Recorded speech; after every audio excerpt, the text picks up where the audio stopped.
შემეცნებით საგანმანათლებლო პროექტი რადიო კინო მზადდება სტუდია კოცის ბაზაზე. პროექტის ხელმძღვანელი კობა ცხაკაია. პროექტის რედაქტორი ნინო ჩხიკვიშვილი.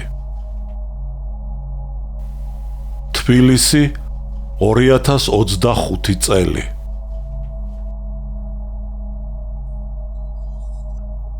ალექსანდრე ქუთათელი, პირისპირ, რომანი 2 ტომად და 4 წიგნად. პირველი ტომი, წიგნი პირველი. ნაწილი პირველი.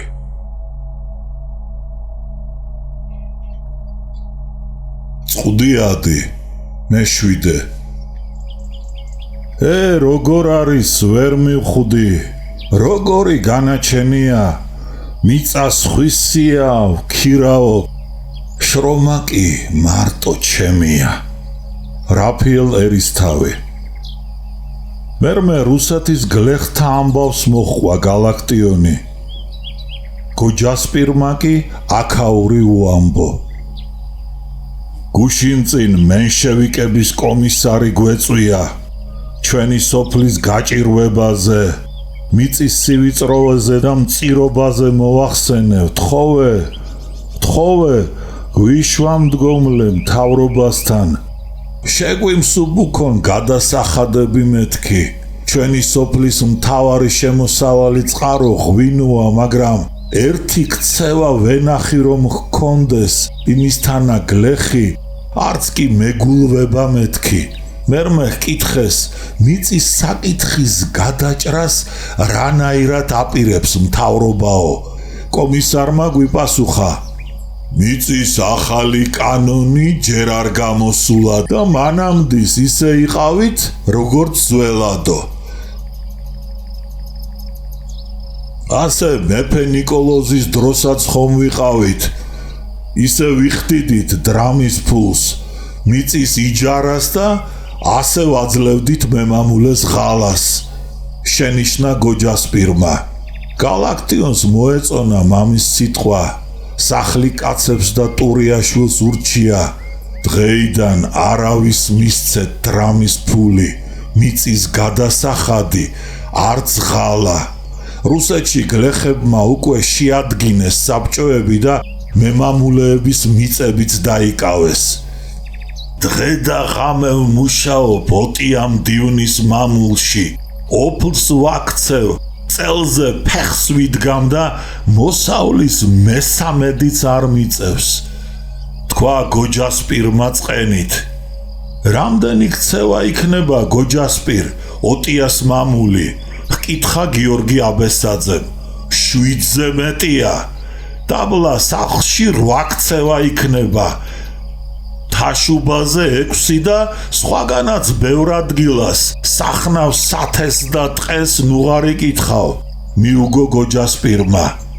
ამდენი მამული და შემოსავალი აქვს იმ პირძაღლ ოტიას და მაინც არ სჯერდება. გადიდებულ პროცენტებში აქვს გასესხებული გლეხზე ფული, ცხარობდა ნიკიფორე. დედა შენი შვილი ხარ და ნუ მისცემ. გუბერნატორი, ბოქაული, მამასახლისი, ყველა მის მხარეზეა. ტყავს გაგაძრობს, სახლკარს აგიწერს და ეზო გარემოს ტორქში გაგიყიდის. ცეცხლს ანთებდა რაჟდენი. გოჯასპირმა განაცხადა, ეს ჩემი პატარა სამოსახლო, ცხონებულ მამაჩემს ფასად დაჯდომია. 300 დღე მდიუნებს ემსახურა. გათავდა მამაჩემო, ამიერიდან ჩვენს ნაშრომს, ნაჯაფს და ნაოფლარს მდიუნები ვეღარ წაგვართმევენ. 20 წელია შენ ამ მამულში მუშაობ და ეს მამული ჩვენია, დაადგინა გალაქტიონმა. რაჟდენ ტურიაშვილმა ყურებიც ქვიტა. მე და მამაჩემმა რომელ მამულს დავადოთ ხელიო? თეოდე ისევ ყბედობდა და აშინებდა ჯარისკაცებს. როგორ თუ ჩემიაო, როგორ თუ წაართმევენ ხე ამ კაცს? წართმევა რომელ კანონში წერია? ის ქორივით აფხორილი ოტიას მოურავი და მთავრობის ბიჭები ზურგზე ბოლს გადენენ და კუდით ქვას გასროლინებენ. არა ბაბა, ჩემი სიტყვა დაიბეჯითეთ, თავს წააგებთ ყვე. დარდი ნუ გაქვს ჩვენი დაშინება აწი აღარავის შეუძლია. გულოვანობით ნურავინ შეგვეცილება. ჩვენ ჯოჯოხეთურ ცეცხლში ვიყავით, დავიჭერით, გამოჯანსაღდით. ისევ ომში გაგვიწვიეს და ხომ ხედავ, მაინც ცოცხლები დავრჩით. შენიშნა გალაქტიონმა. თედო ტურიაშვილი არ ცხრებოდა და ახლა რაჟდენს აუხირდა. ახალ თაობის კაცი ვარო, დადის ეს ჩემი ჩერჩეტი რაჟდენია ხალხში და შენსავით ქადაგობს. ჯარისკაცებმა და გლეხებმა თავად აზნაურობას მიწები უნდა წავართვათო. ჩიფჩიფებდა, იფურთხებოდა ბრაზმორეული ბერიკაცი. ჯარისკაცებს თათხავდა და ტუქსავდა. უნდა წავართვათ ბაბუა თეოდე, მოუჭრა გალაქტიონმა. ისევ მიიდო თეოდემ ქუთუთო შემოგლეჯილ და ცრემლიან თვალზე ჩურჩხელასავით გამხმარი, ჩაჩხურათითებიანი ხელი, გაკვირვებით შეხედა ჯარისკაცს და ჰკითხა: ვინ მოგცათხყვე მერე წართმევის უფლება? ეს ჩვენი უფლებაა. მიუგო გალაქტიონმა და ჯარისკაცებმა გაბოლილ ბოძზე გაკიდებულ გალაქტიონის შაშხანას ერთსა და იმავე დროს მოჰკრეს თვალი. ნაშვაღამევს გალაქტიონმა ჭიშკრამდე მიაცილა მეზობლები, გამოემშვიდობა, შვა ეზოში შეჩერდა. ცა ისევ მოღრუბლულიყო, ბნელ ღამეში ღრმად ჩასძინებოდა სოფელს, როგორი სხვაობაა ფრონტსა და ამ მკვდარ სოფელს შორისო, გაიფიქრა გალაქტიონმა. მოაგონდა ფრონტი, უამრავი ჯარისკაცები, სანგრები, თოფზარბაზნების გრიალი. მერმე რევოლუცია, დარღვეული ფრონტი, ჯარისკაცთა დაუსრულებელი სვლა სამშობლოსაკენ, რუსეთის თოვლი და ბუქი, ჯარისკაცები დახუნზლული ეშელონები, რკინიგზის სადგურები და ახალი ქალაქები. კინოლენტივით გაირბინა მის თვალწინ მოგონებებმა. ამაოდ ეჩვენა ბრძოლა, ამდენი წამება და სისხლი. მეფე გადმოაგდეს, თავისუფლება მოიპოვეს. ბრძოლის ველიდან სამშობლოში, სოფლებში დაბრუნდნენ ნაომარი, განაწამები გლეხები და გლეხებს ისევე უბნებიან, როგორც ამდენ ხანს ცხოვრობდით, კვლავ ისე იცხოვრეთო. უხილავი ნაღველი მოაწვა ჯარისკაცს. ყავარაყრილ ქოხშიავლო თვალი, ბრაზით გახედა ზედაზენსა და ოტიამდივნის სამფლობელოს. შიშევიდა ნაღვინევი ჯარისკაცი, შაშხანა ბოძიდან ჩამოიღო, ეზოში გავიდა, მურისფრად ჩანისლულსა და ჩაკუპრულ მთებს მოავლო თვალი. მერმე შაშხანა გამართა, პირი ზედაზენისაკენ აქნევინა და გულდაგულ დაუმიზნა უხილავ მტერს. მოულოდნელმა გრიალმა გაარღვია წყდიადი და სიჩუმე.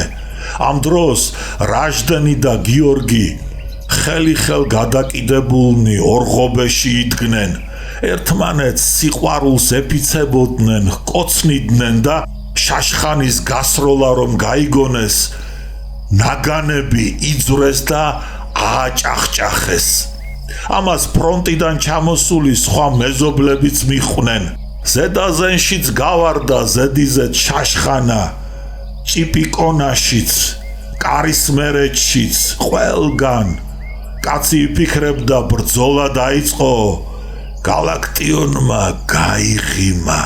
ეს სიამოვნა თოფის გრიალი, ხუთივე ვაზნა დასცალა, სახლში შევიდა, დინჯად დაკიდა ბოძზე შაშხანა.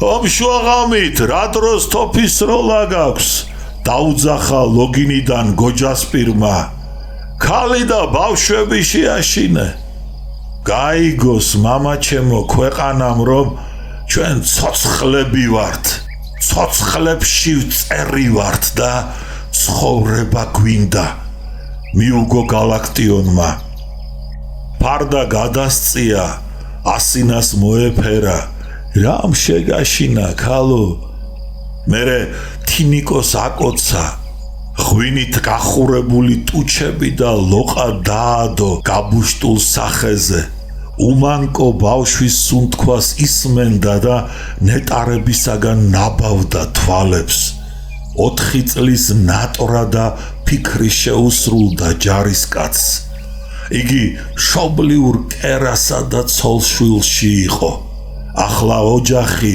შრომასა და გარჯას მოითხოვდა მისგან ასეთი გუნებით და ფიქრით ჩამოვიდა გალაქტიონ გელაშვილი სოფელში მაგრამ ომს ბოლო არ უჩანდა საქართველოს თურქეთის ჯარები შემოესია ისინი თბილისისა და ბათუმისაკენ მოიწევდნენ მიტინგზე ჯარში წასვლის მოწოდებით გამოვიდნენ კარისმერეთის სკოლის გამგე იოკიმე აბულაძე ექიმი პოლიკარპე ვანაძე და ძველი ხალხოსანი და საზოგადო მოღვაწე იონა ჩხეიძე რომელიც ადგილობრივ მცხოვრებთა შორის დიდი სიყვარულით და პოპულარულობით სარგებლობდა გლეხები რომელთაც მაზარების გახდა ვერ მოესწროთ ისევ ჯარში წავიდნენ მათ შორის გალაქტიონ გელაშვილი რაჟდენ ტურიაშვილი